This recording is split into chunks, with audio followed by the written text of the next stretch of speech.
Somos Iglesia. La Iglesia es el nuevo pueblo de Dios, llamado a ser la luz del mundo y la sal de la tierra. En los vibrantes y vertiginosos tiempos de cambio que vivimos, los bautizados somos los testigos de la vida nueva, de justicia, de unidad y de paz que Cristo nos propone, por la fuerza de la fe luminosa, la esperanza inquebrantable y la caridad ardiente. La Iglesia Católica, cuerpo vivo de Cristo, nos señala la única opción por la verdad y nos presenta el ideal existencial más alto: Jesucristo, modelo de verdadera humanidad y camino seguro de salvación y de vida eterna. Tú eres Pedro, y sobre esta piedra edificaré mi iglesia, y el poder del mal no triunfará sobre ella. Somos Iglesia. En esta emisión de Somos Iglesia, espera. Scott Hahn y Eduardo Verástegui participan en un documental sobre la Eucaristía. Jesús Tears. Un cuento ayuda a los niños a conocer la Eucaristía. Francisco habla sobre si políticos pro aborto pueden o no recibir la comunión. El Papa canoniza al obispo español que difundió la devoción a la Eucaristía. ¿Cómo escoger la música correcta para la misa?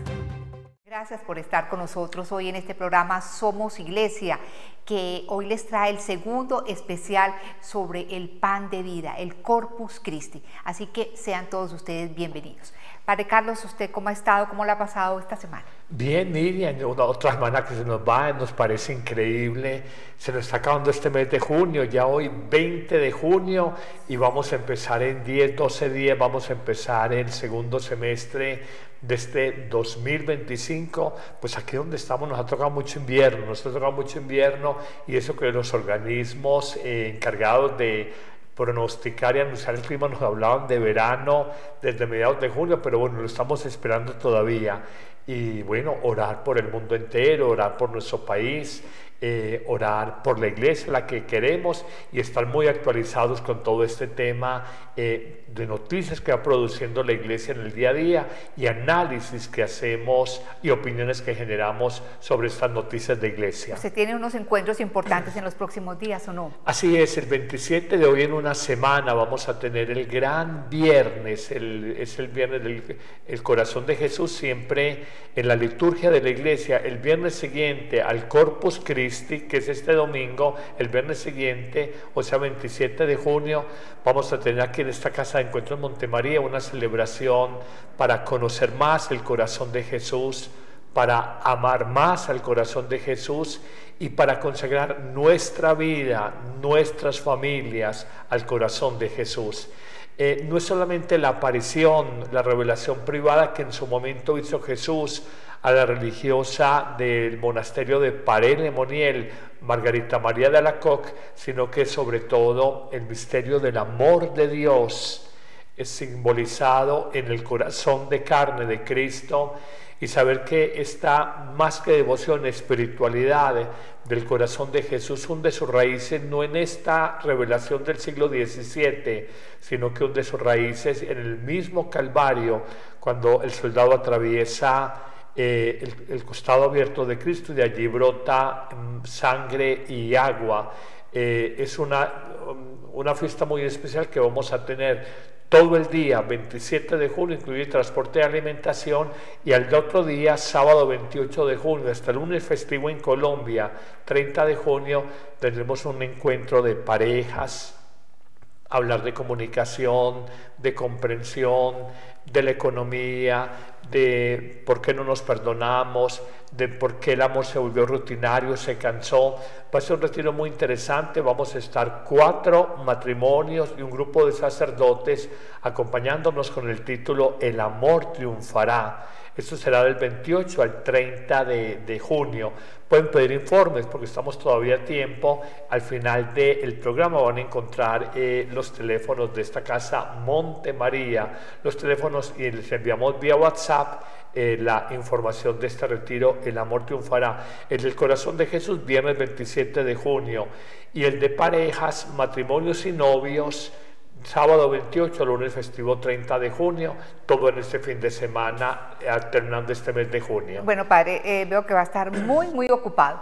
Pero bueno, por lo pronto, entrando en materia, en este segundo especial, como les decía, sobre la fiesta del Corpus Christi, o sobre el Corpus Christi, quería preguntarle, es una realidad sobre el mundo, soplan vientos de guerra. En nuestro país hay muchas preocupaciones, no tanto por la guerra, pero sí a nivel económico, a nivel qué va a pasar con todos nosotros, en fin, de muchas maneras. ¿Qué tanto nos protege la Eucaristía para no dejarnos, digamos, llevar por toda esta desesperanza que de pronto se está invadiendo? Sí, así es. En Colombia empieza un proceso electoral complejo. Empezamos este último año, antes de la primera selección, la primera vuelta será 31 de mayo del año entrante. Vimos el atentado de un candidato presidencial y la solidaridad nacional que ha despertado un precandidato presidencial, y oramos, más que protegernos, oremos para que el Señor ilumine a los líderes políticos, los guíe, y aprendemos que el Señor no abandona lo suyo. Vivimos pruebas, probados muchas veces, pero abandonados nunca, de manera que pidamos una sociedad que sepa dialogar. Evitemos liderazgos incendiarios, liderazgos desde el odio, liderazgos desde la división. La Biblia dice una frase muy sabia: todo reino dividido va a la ruina, todo reino en guerra civil interna va a la ruina, dice Jesús, cuando le juzgan de que él expulsa a los demonios con el poder de Belcebú. Dice, entonces, si yo soy de Belcebú, yo estoy enfrentado con el mismo Belcebú como demonio, y todo reino dividido va a la ruina. Grabémonos eso, no nos podemos enfrentar como hermanos. No caigamos en la trampa de que el otro es un objetivo militar a destruir y de que mi bienestar pasa destruyendo al otro.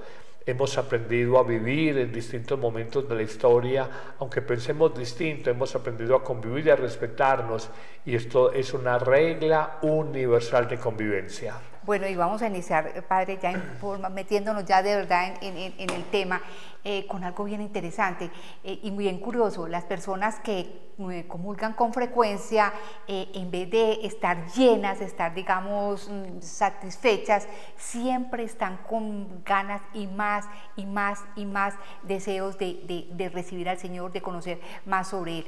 Por eso hay una película muy bonita que fue dirigida, entre otras cosas, por el actor Eduardo Verástegui, que habla sobre la sed de Dios. Solo un tercio de los católicos estadounidenses creen la verdadera presencia de Jesús en la Eucaristía, según un estudio de Pew Research de 2019, aunque la Iglesia en Estados Unidos está tomando medidas para cambiar esto, por ejemplo, a través de la gran pantalla. La nueva película Jesús tiene sed busca ayudar a los espectadores a redescubrir el valor de la misa y la Eucaristía. El productor ejecutivo cree que eso tiene tanto el poder de cambiar mentes como de cambiar vidas, y profundamente. Después de que veas esta película, este documental, que es como una carta de amor para ti, vas a sentir que es necesario ir a misa tan a menudo como sea posible, y a la confesión, y a la adoración eucarística. Lo he oído una y otra vez con gente que la ha visto en nuestros preestrenos y en nuestros estrenos. Es absolutamente increíble cómo te puede cambiar la vida. La película subraya el origen bíblico de la Eucaristía, pero también lleva a los espectadores a un viaje por el mundo moderno, desde el centro de Chicago hasta Eslovaquia o aldeas de Uganda, para mostrar los milagros eucarísticos y el poder que la misa tiene para personas de toda condición. Con la participación de conversos conocidos a nivel mundial como Scott Hahn o Eduardo Verástegui, los realizadores confían en que los espectadores se sientan impulsados a compartir su fe redescubierta. Lo que esta película garantiza absoluta y positivamente es que creará evangelizadores, porque cuando finalmente percibes la presencia real, lo que significa la presencia real, lo mucho que Jesús nos ama, tienes que compartirlo con otras personas, te sientes obligado a hacerlo. Padre, porque hay personas que comulgan con frecuencia, pero aún así su vida no cambia, siempre es lo mismo. Porque es que la comunión no es mágica, la comunión se necesita la fe en que Jesús ha entrado a mi vida, en que Jesús puede transformar mi vida si yo abro el corazón. Recordamos que en los evangelios Jesús continuamente en una sanación importante dice, tu fe te ha curado. Entonces Él antepone la fe normalmente para, como condición previa para una transformación, una curación en la vida personal. Yo siempre cuento la historia de las dos hermanas que por 30 años fueron a misa juntas, escucharon la misma Eucaristía, comulgaron juntas. Una de ellas, después de 30 años de misas diarias, es una santica, una mujer dulce, bondadosa, compasiva, una santica de a pie. Y la otra es rencorosa, rabiosa, maledicente, mala leche, jodida. Y uno dice, pero fue la misma Eucaristía 30 años, dos hermanas solteras, ¿qué pasó ahí? En uno hubo fe y la fe transformó su vida. En la otra simplemente lo tuvo como tradición, cumplimiento y su vida no cambió. La Eucaristía solo es Eucaristía cuando por la fe transforma profundamente nuestra vida. Y también otro interrogante que se hace muchas personas, ¿por qué hay gente que, o individuos que después de recibir la primera comunión, esta se convierte en la primera y en la última? Pero va más, a ver, no hablemos de Dios, hablemos normalmente de niños, que es cuando la reciben por primera vez. Es mucho porque en principio la celebración tenía un sentido sacramental. Con el paso del tiempo se le fue dando importancia a lo social y ya luego lo social se volvió lo único. Entonces, recuerdo un matrimonio que me decía, padre, ya tenemos la niña preparada para la primera comunión. Yo pensé en la catequesis y le dije, ¿qué preparativos has hecho? Y dijo, no, ya le conseguí el vestido, ya contraté el fotógrafo, ya tenemos el salón de recepciones alquilado, ya hablamos con la prensa local para que le saque una foto a la niña. Y yo digo, está hablando de un puro evento social. Y la gente piensa eso. Entonces, claro, en la foto inclusive recuerdo la primera comunión, padre, que al fotógrafo no le quedó bien cuando en la comunión, dele otra vez la comunión. Le dije, pues que llevo una primera comunión, no, para que quede bien en la foto. Entonces uno ve la superficialidad, la frivolidad, la ignorancia con la que los seres humanos a veces llevamos a los hijos a vivir el sacramento de su primera Eucaristía, y ese no es el sentido. ¿Cómo preparar a un niño bien, padre, para recibir al Señor de manera digna y que se quede con Él? O sea, yo creo que esto que tú estás planteando de niños que van a una primera Eucaristía y luego nunca vuelven, la catequesis tiene que empezar primero por los papás. Porque es que el niño no deja de ir porque sí, sino porque los papás vuelven a la primera comunión como un evento, como un regalo, como una fiesta para él, pues no es la fiesta con Jesús, es la fiesta con la familia. Entonces lo primero, la catequesis es con los papás. Lo segundo, la catequesis es una catequesis muy existencial, muy de formación en valores, muy de formación en lo que a quien recibimos, Jesús Eucaristía. Yo nunca olvidaré que me invitaron a alguna parroquia a unas primeras comuniones. Yo no trabajaba en esa parroquia, no había manejado los catequistas, y un niño en la fila para la primera comunión, que supuestamente había sido formado por un catequista de esa parroquia, me pide, apenas le va a dar la comunión, me dijo, y no le va a echar arequipe, pensando que la hostia era como oblea con arequipe. Yo me quedé como sorprendido y que me quedé triste, porque yo dije, qué formación en este niño, no sé si por gracioso, por loquito, por qué formación recibieron de los catequistas. Cuando el niño en el momento supremo de recibir a Jesús por primera vez me dice que si la hostia no le va a echar arequipe, esto me dejó a mí como entre perplejo y triste. Y digo, hoy hay que trabajar mucho a esa formación catequética, doctrinal, litúrgica, existencial, y reconocer que allí empezamos una historia de amor con Jesús, un pacto de amor, una alianza de amor, donde lo vamos a recibir semanalmente y ojalá en semana también, pero en fin de semana, los domingos, vamos a recibir a Jesús, pan de vida, y agradecer por el don de la Eucaristía que se nos da a todos como iglesia. Padre Carlos, ahora que usted decía del niño que le pedía el arequipe para la hostia, el presidente de los Estados Unidos, Trump, también se refirió como a la hostia sagrada como una galletica. Sí. Uno dice, si eso lo hace una persona tan aparentemente formada. Hay veces, tú has oído la famosa expresión de las abuelas, que la ignorancia es atrevida y los ignorantes son audaces.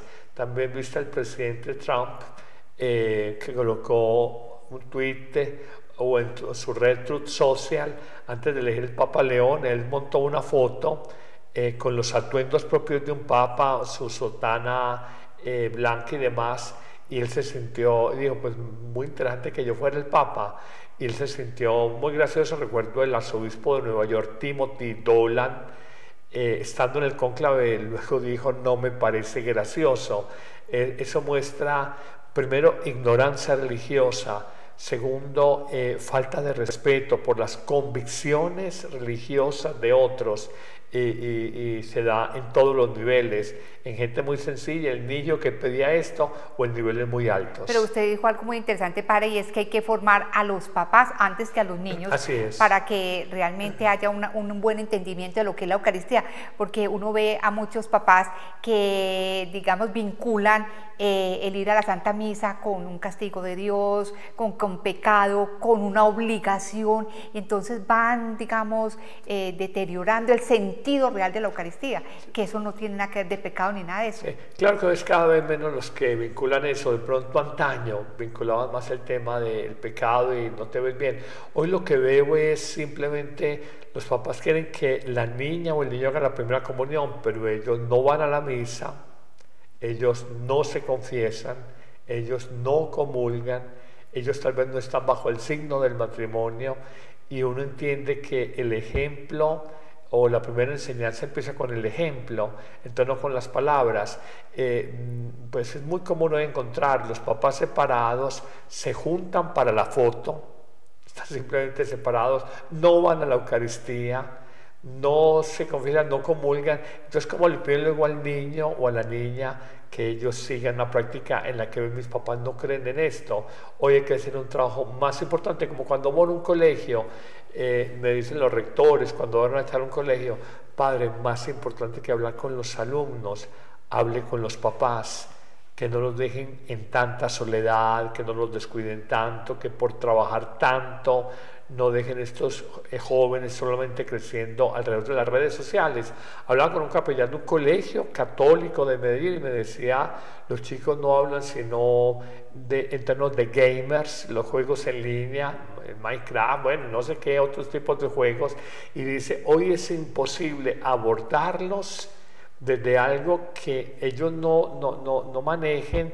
La última canción en TikTok, los últimos términos de los games, los últimos términos de los emoticones o los emojis, y en el fondo uno descubre que las redes, permítanme una expresión que es fuerte, secuestraron literalmente el tiempo y la mente de nuestros jóvenes, porque ellos, a quien no atiende este círculo cercano, que no hable la categoría de palabras, de términos que ellos utilizan, sencillamente chicos de noveno o décimo grado no lo dejan entrar. Me lo decía un capellán de un colegio católico, estando sacerdote joven, si yo no hablo el lenguaje de los gamers, jugadores en líneas, o de la canción de no, padre, usted no está en nada, sino está en TikTok, o en Snapchat, cualquiera de estas redes que utilizan los jóvenes, secuestraron su tiempo, secuestraron su mente, y los papás dicen, yo le doy el teléfono de moda, yo trabajo para ellos, pero necesitan más acompañamiento. Bueno, veamos un cuento que ayuda a explicarles a los niños el sentido de la Eucaristía. La Eucaristía es central en la fe católica, el misterio del pan y el vino que se convierten en el cuerpo y la sangre de Cristo, un concepto difícil tanto para niños como para adultos. Para conocerlo mejor, Claudia Canjila McAdam ha escrito este cuento ilustrado. Se titula The Real Presence, la presencia real. Se ambienta en Cafarnaún, en tiempos de Jesús. Los protagonistas, Sedecías y Abigail, discuten siempre sobre quién cosecha el mejor producto, el trigo para el pan o la uva para el vino. Así que deciden pedirle a Jesús que sea el juez. Sedecías y Abigail tienen la oportunidad de llevarle el pan y el vino que han producido, que se usa en la última cena de Jesús, y son testigos de la institución de la Eucaristía. Ahí comprenden que lo que Jesús dijo en Cafarnaúm lo dijo de verdad, y que el pan y el vino fruto de su trabajo se convierten en su presencia real. El libro no solo pretende ayudar a los niños, ayuda a personas de todas las edades a profundizar en el misterio de la transustanciación. Los adultos que lo lean a sus hijos pequeños también aprenderán mucho. Es un libro familiar sobre la Eucaristía. Se cuenta de un modo interesante, como un relato divertido, para que los pequeños se identifiquen con dos personajes de la época de Jesús. Así aprenderán cosas sobre su fe, la vivirán mejor y también la querrán más. Es un libro de 32 páginas, publicado por Ascension Press, ilustrado por Gina Capaldi, y su autora dice que la obra llega en un momento perfecto. Una reciente encuesta muestra que el 70% de los católicos en Estados Unidos no creen en la presencia real, no creen que la Eucaristía sea realmente el cuerpo y la sangre de Jesús. La Conferencia Episcopal está tratando de aumentar la devoción a la Eucaristía y también la formación de los católicos en América. Padre, ¿se concibe un católico, un cristiano que no crea en la presencia real de Jesús en la Eucaristía? Oye lo del informe de que el 70% de los católicos, y pienso tal vez los Estados Unidos, por la influencia tan fuerte de las iglesias cristianas no católicas, hablemos de metodistas, hablemos de bautistas, hablemos de mormones, hablemos de evangelistas, probablemente de presbiterianos, probablemente esa influencia protestante ha incidido en los católicos, pero no, parte de nuestra catolicidad. Hay tres distintivos muy profundos: el primado de unidad y de confirmación de la fe del Papa, y gracias a eso la Iglesia ha tenido cierta unidad más allá de 2000 años, no estamos tan atomizados, tan divididos como las iglesias cristianas no católicas que se hablan de solo América Latina de más de 50.000, algunas con 100 personas, otras con 20.000 personas, atomizadas completamente. Esto nos genera cierta unidad. Segundo, la intercesión maternal de María. Jesús nos entregó a María como madre espiritual en la persona del discípulo amado en Juan, en el Gólgota. Y tercero, la presencia real de Jesús en el pan eucarístico, la institución de la Eucaristía que está narrada en Mateo, Marcos, Lucas, luego la trae la primera carta a los Corintios y de una manera más teológica y profunda la trae el capítulo 6 de San Juan, el famoso discurso del pan de vida, de manera que es indubitable, no es sometido a dudas, que los católicos creemos firmemente en la presencia del Señor en el pan de la vida, y decir yo soy católico pero no creo en esto es como decir estoy, no sé, en Bancolombia pero no creo en los valores corporativos de Bancolombia. Tal vez estamos en el lugar equivocado. Así es, pero hablamos de los niños, Padre, de que muchas veces reciben la primera y se convierte en la última comunión. ¿Cómo entusiasmar ya a un joven para que reciba la comunión, para que vaya a la Eucaristía con fe, con piedad y sienta que realmente es al Señor al que va a recibir? A ver, cuando pienso en Carlo Acutis, que va a ser canonizado ahora el 6 de septiembre, ya dieron fecha para su canonización, pienso qué entusiasmó a él para hacer estos videos y subirlos a internet sobre milagros eucarísticos y apariciones marianas. Él decía: la Eucaristía es mi autopista al cielo. Yo creo que hay que utilizar un nuevo lenguaje con los jóvenes, más acorde a sus valores. Hay tres valores muy profundos en la edad de la adolescencia, juventud: el valor del amor, y mostrar la Eucaristía como el gran don de amor de Cristo por cada persona. Es un regalo de amor. Segundo, el don de la libertad. Los jóvenes son profundamente celosos con su libertad y presentarles la Eucaristía como un proyecto de libertad interior, en el entendido de que la gran libertad no es frente a los demás, sino que la gran libertad y liberación es frente a nosotros mismos y frente a los fantasmas, las cárceles interiores, apegos, codicias, miedos, angustias que nos oprimen y nos roban la alegría. Y tercero, el joven, además del amor y la libertad, el joven es completamente permeable a construir un sueño de vida, un proyecto de vida grande. Entonces hay que presentarle la Eucaristía como un proyecto de vida grande, un proyecto de vida grande, amén de que el joven siempre recibe muchos mensajes, completamente permeable desde el mundo de las emociones, desde el mundo de la música, desde el mundo del arte, del dibujo. Entonces yo creo que nosotros podemos hacer una catequesis más que racional, doctrinal, conceptual, un poco escolástica, hacer una catequesis con los jóvenes más desde la música, más desde el arte, más desde la emoción, emocionarlos. De hecho, yo le digo a los papás cuando vienen de misa y los chicos no quisieron ir a misa, no los obligue, porque Dios se propone, pero no se impone, y la Eucaristía se propone, pero no se impone. Y decían las abuelas, hijo muy persignado, termina masón, termina no creyendo en nada. Que lleguen los papás y conversen entre ellos, que le diga Pedro para que oiga Pablo. Entre ellos digan, ay, me sentí también en la Eucaristía, siento tanta paz, siento tanta alegría, como le habló de bien el Padre a los jóvenes, para que la chica o el chico adolescente oigan y de pronto, no a los 8 días, pero quizás en un mes, sienta ese gusto por ir a la Eucaristía. Obligarlos no, pero sí motivarlos y decirles, mira, tú te alimentas cada día, te gusta ir al gimnasio, le dices al chico, estás tomando pastillas para coger masa, tomar masa muscular. El alimento para el alma es la Eucaristía. Tú puedes tener un cuerpo muy atlético y tener un alma escuálida, flaca y fea. Aliméntate espiritualmente, que la fuerza exterior es importante en la vida, pero lo más importante es la fuerza interior, fuerza de la voluntad, fuerza moral y fuerza espiritual, las 3 grandes fuerzas interiores en el hombre. Padre Carlos, ¿usted qué opina de las personas que desean comulgar, pero por ejemplo apoyan el aborto, apoyan la eutanasia, apoyan actos que van contra la vida? Lo vimos claramente con el presidente Biden. Y fue una discusión porque realmente muchos obispos en Norteamérica no vieron bien que un hombre que se profesaba católico no compartía los grandes valores católicos en favor de la vida, en favor de la familia. Esto es muy común en el mundo de hoy de supermercado de religiones. Entonces mucha gente dice, me gusta la fe católica el bautizo, bautizo a mis hijos. Me gusta la fe católica la primera comunión, les hago la primera comunión a mis hijos. No me gusta la fe católica el matrimonio, entonces yo no me caso. O no me gusta la fe católica confesarme, entonces yo no me confieso, con un saludo me confieso conmigo mismo.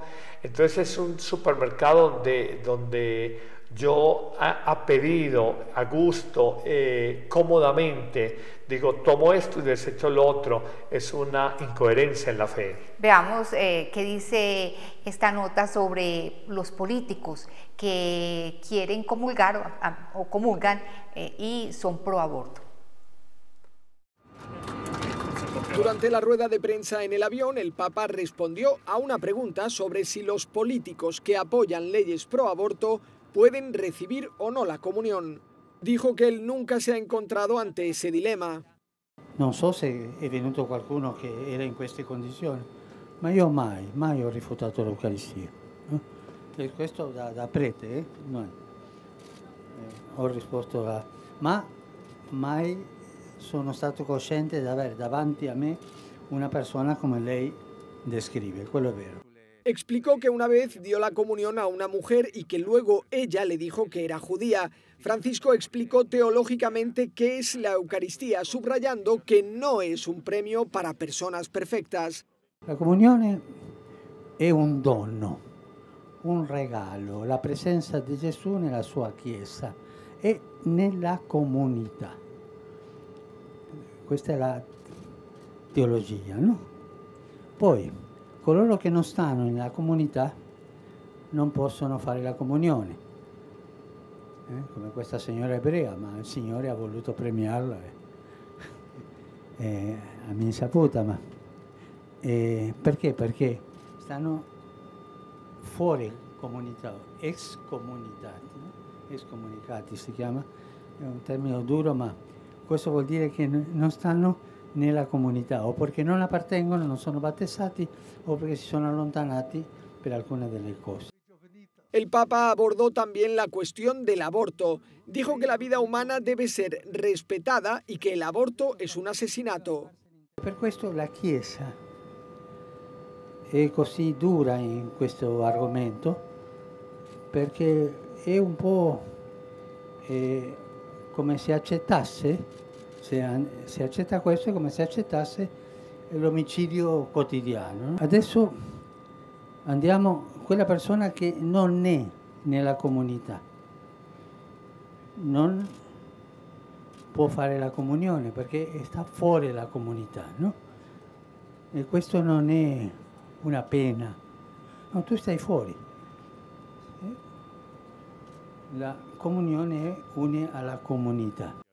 Francisco dice que la cuestión sobre quién puede recibir la comunión debe afrontarse de un modo pastoral. Do il principio, no? E lei mi può dire, ma se lei è vicino, è tenero, è compassionevole con una persona, le darebbe la comunione? Questa è un'ipotesi, no?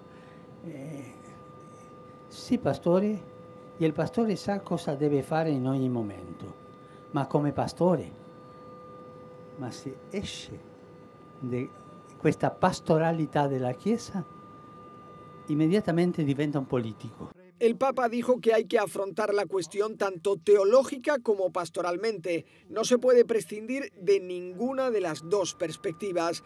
Por eso recordó que quienes no pueden recibir la comunión están fuera temporalmente, pero son hijos de Dios y quieren y necesitan nuestra cercanía pastoral.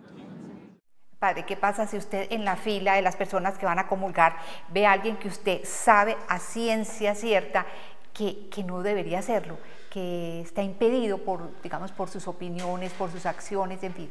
A ver, el Papa, aclaramos que hemos tomado estos videos de Francisco ya fallecido, porque el magisterio del Papa León todavía es muy joven, muy corto, lleva un par de meses largos, de manera que no podemos esperar mucho. Entonces tomamos, para estos especiales del Corpus Christi, hemos tomado estas catequesis sobre la Eucaristía del Papa Francisco. Y perdón, Padre, que lo interrumpa, y también porque yo pienso que esto que dijo el Santo Padre no pasa, no va a pasar, eso siempre quedará, fueron sus palabras importantes. Puede que el Papa León no se refiera a esto, pero sí lo dice el Papa Francisco, o también retomaremos de pronto videos de Juan Pablo II o Benedicto. Y seguramente que lo va a retomar. El Papa Francisco en su momento decía que orar como pastores y también como teólogos. A ver, es un tema complejo, que no es fácil de resolver. Yo creo que la fila, ya cuando uno está haciendo la fila para comulgar y en público, no es el momento para tú rechazar a una persona. Conozco historias de sacerdotes, hermanos sacerdotes, que le dicen a una persona: usted llegó tarde a la misa, usted no puede comulgar, usted no vive la Eucaristía completa. Yo pienso que esto no es una actitud pastoral. He sabido de esa persona que dice: yo no vuelvo a esa parroquia, yo no vuelvo donde ese sacerdote. Y la tarea nuestra es sumar, no restar, es multiplicar, no dividir. Es la tarea de un pastor. Habrán otras maneras de catequizar, habrán otras maneras de formar, habrán otras maneras de acompañar, habrán otras maneras de pastorear. Pero en lo personal, y en eso sí soy muy claro, nunca lo haría públicamente avergonzar a nadie. Por la circunstancia que sea, este caso fue real. Llegaron tarde, lo que digo, ustedes no pueden comulgar porque ustedes llegaron tarde a la misa. La pareja me decía: padre, tuvimos una dificultad del tráfico, no sé qué, bueno, lo que sea, aunque haya llegado tarde, si ellos pasaron, luego invítalos, quédense un momentico y conversamos. Qué bueno que traten de madrugar más para que vivan la Eucaristía completa, pero no creo que la pastoral hoy en día de la Iglesia sea avergonzar públicamente a nadie negando la comunión, porque la gente murmura: ¿qué será tan grave que hicieron la fila y el sacerdote los colocó a un lado y no les dio la comunión.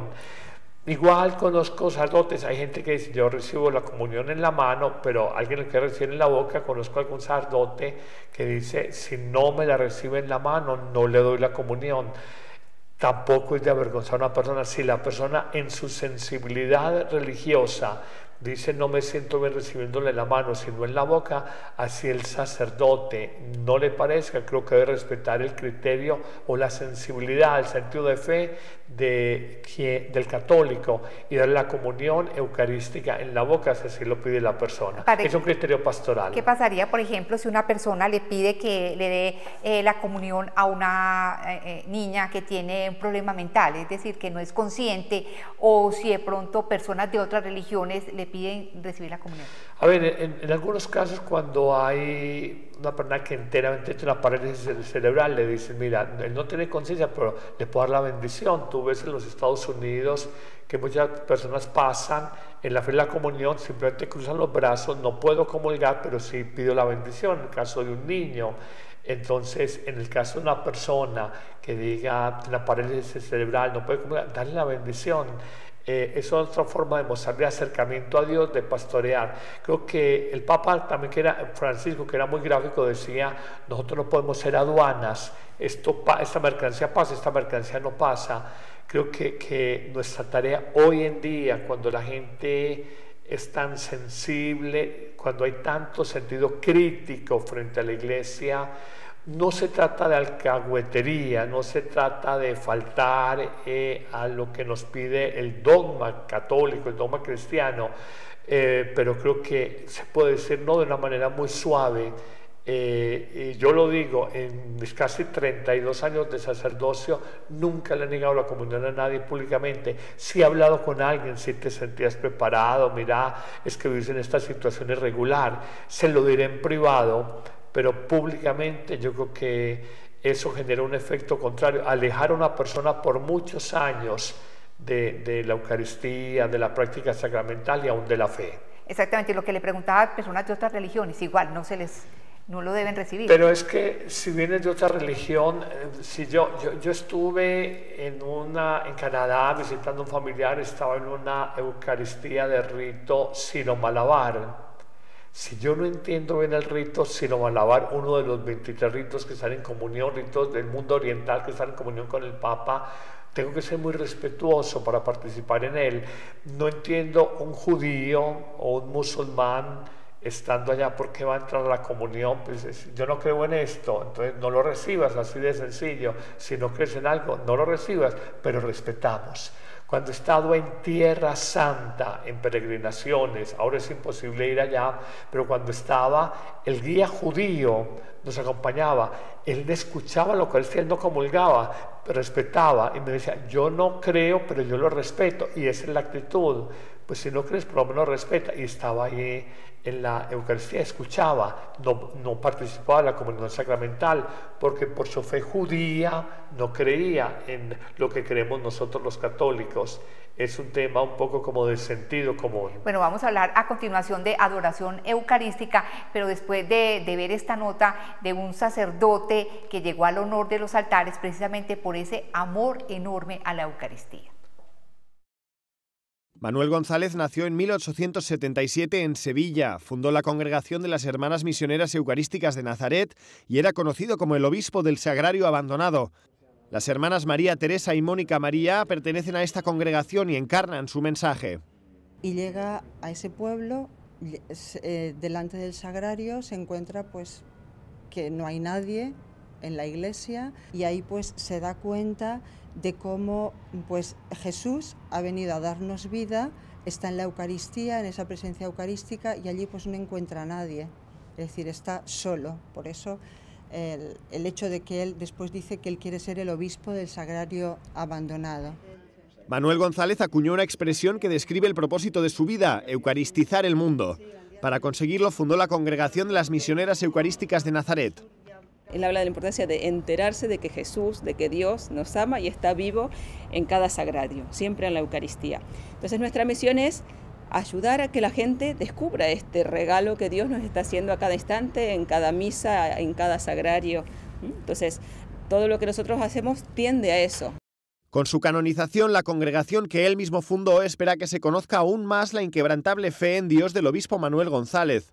Que de él podemos aprender el saber que no estamos solos, que Dios está siempre con nosotros y de nuestra parte, más allá de nuestras pobrezas, de nuestras miserias, incluso hasta de nuestros abandonos, en el sentido de que a veces nosotros no estamos del lado de Dios o nos alejamos de Él nunca se va a alejar de nosotros.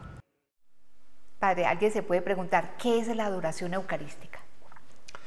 Es el momento en que frente a Jesús, reservado en el sagrario o expuesto para su adoración, el momento en que reconocemos su presencia real, lo alabamos y como verdadero Dios lo adoramos, porque el culto de adoración es solamente cuando hay un reconocimiento explícito, personal y profundo de que el Señor está allí presente, de que el Señor Dios está allí presente.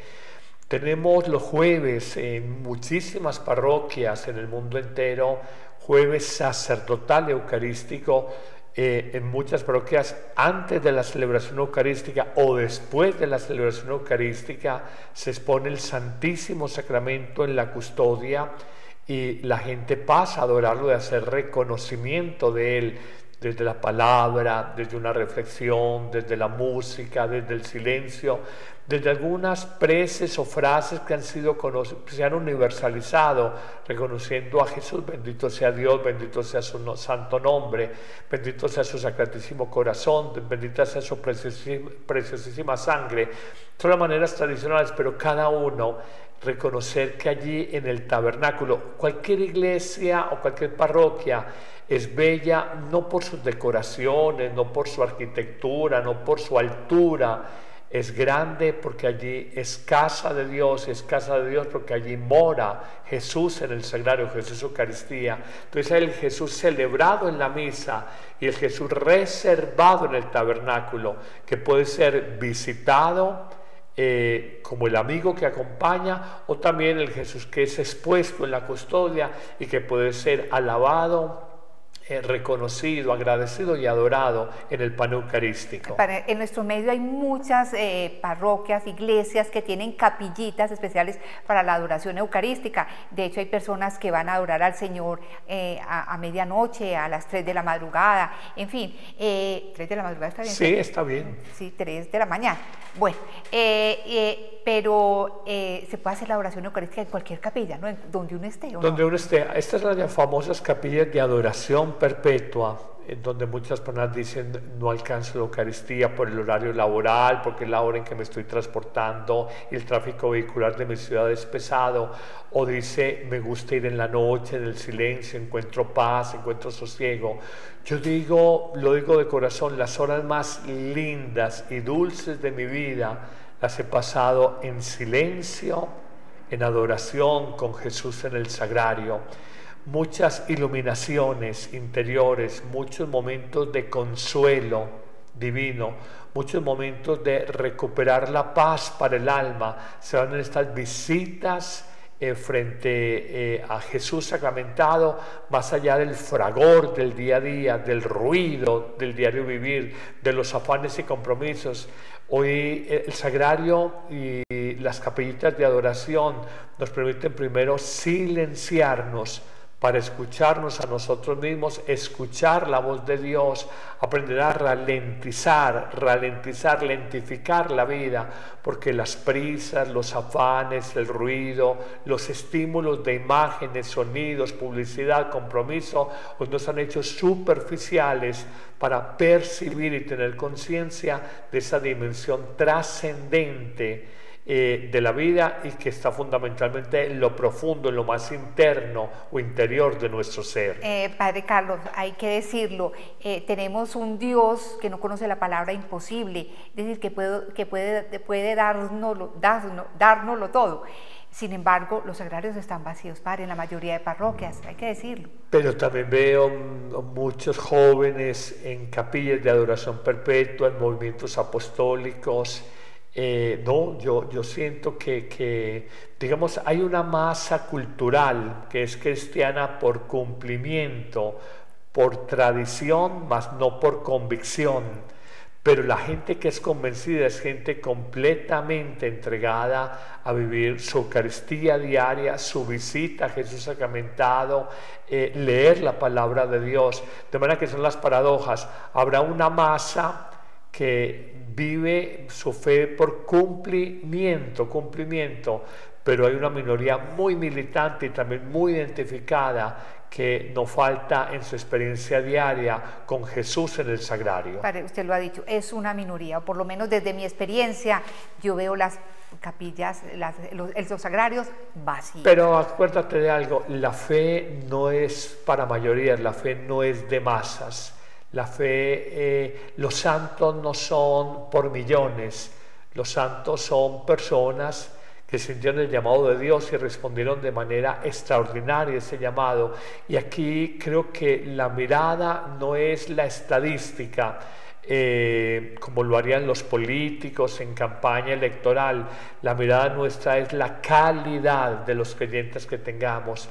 Europa hoy vive un invierno, digamos, en estadísticas de creyentes, pero la minoría que hay es una minoría muy convencida, muy militante, con mucha conciencia de su fe y muy madura en sus convicciones cristianas. Bueno, hemos hablado de la Santa Misa, y dentro de la misa hay un aspecto que es importante, que no lo podemos dejar de lado, y es la música. Veamos cómo es este aspecto dentro de la misma. La música es una parte importante de la misa. La elección de la armonía, el ritmo y los instrumentos pueden ayudar a los fieles a acercarse a Dios o distraerles completamente de la liturgia. Por eso, Ana María Cardinali, cantante de ópera y guitarrista, ha escrito Música y significado en la misa. Lo que este libro quiere hacer es capacitar a los músicos en la misa, independientemente del estilo de música que toquen, para que su música coincida con el texto sagrado de la liturgia. Y cuando hacemos eso, conducimos a la gente a la unión con Cristo en la Eucaristía. Ana María Cardinali ha observado que muchos músicos parroquiales desconocen el significado teológico de cada momento de la misa. Dice que esto a menudo conduce a decisiones musicales cuestionables que pueden distraer. Otra cosa que hace este libro es explicar la progresión de la misa, el movimiento místico de la misa en cada momento.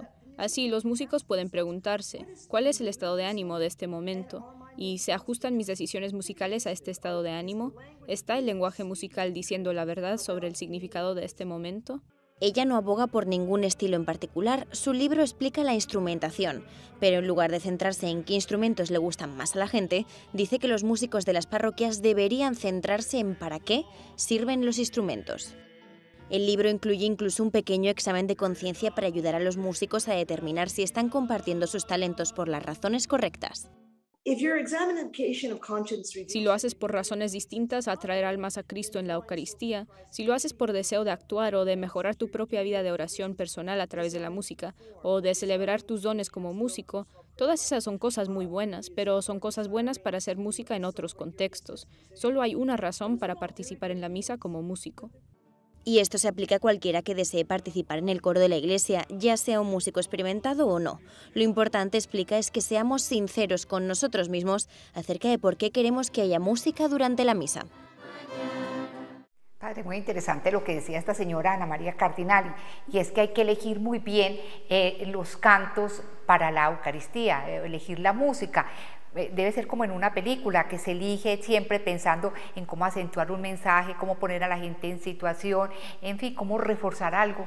Totalmente de acuerdo en el tema de que los cantos, primero la música eleva el espíritu, la música, la poesía eleva el espíritu, el arte eleva el espíritu, y un templo bellamente decorado, sobriamente decorado, con un buen acompañamiento musical, una celebración, ayuda a la elevación del espíritu en un mundo ramplón, de vuelo bajo.